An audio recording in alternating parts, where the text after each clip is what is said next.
Hello అందరికీ, ఇప్పుడు సర్వపిండి ఎలా చేయాలో చూద్దాం. ముందుగా 2 గ్లాసుల బియ్యం పిండి తీసుకొని అందులో పచ్చిమిర్చి, సాల్ట్ కలిపిన పేస్ట్ తగినంత వేసుకోవాలి. అలానే అల్లం వెల్లుల్లి పేస్ట్ తగినంత వేసుకోవాలి. అలానే అరగంట సేపు నానబెట్టిన పచ్చిశనగపప్పును అదే పిండిలో వేసుకోవాలి. ఆ తర్వాత ఒక పెద్ద ఆనియన్ చిన్న ముక్కలుగా కట్ చేసుకొని అదే పిండిలో వేసుకోవాలి. ఆ తర్వాత కొత్తిమీర వేసుకోవాలి. ఆ తర్వాత ఫ్రై చేసుకున్న కొన్ని నువ్వులను అదే పిండిలో వేసుకోవాలి. అలానే సాల్ట్, జీలకర్ర వేసుకొని ఆ పిండి మొత్తాన్ని బాగా మిక్స్ చేసుకోవాలి. ఆ తర్వాత కొన్ని వాటర్ తీసుకొని ఆ పిండిని సాఫ్ట్గా ముద్దలాగా కలుపుకోవాలి.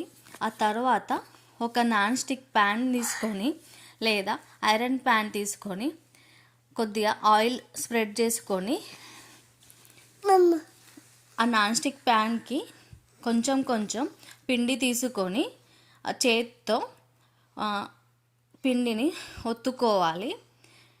ఇందులో వీడియోలో చూపిస్తున్నట్టుగా అలా ఫింగర్స్ తోటి సర్వపిండి ముద్దను స్ప్రెడ్ చేసుకోవాలి. ఆ తర్వాత ఆ ముద్దకి కొన్ని హోల్స్ పెట్టుకోవాలి. అలా హోల్స్ పెట్టుకోవడం వల్ల సర్వపిండి బాగా కాలుద్ది.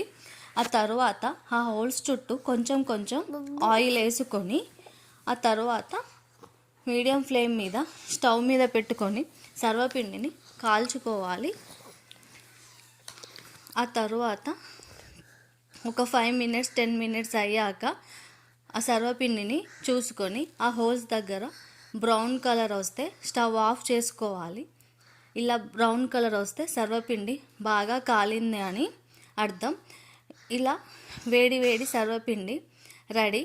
ఈ వీడియో మీకు నచ్చినట్లయితే please like, share, subscribe to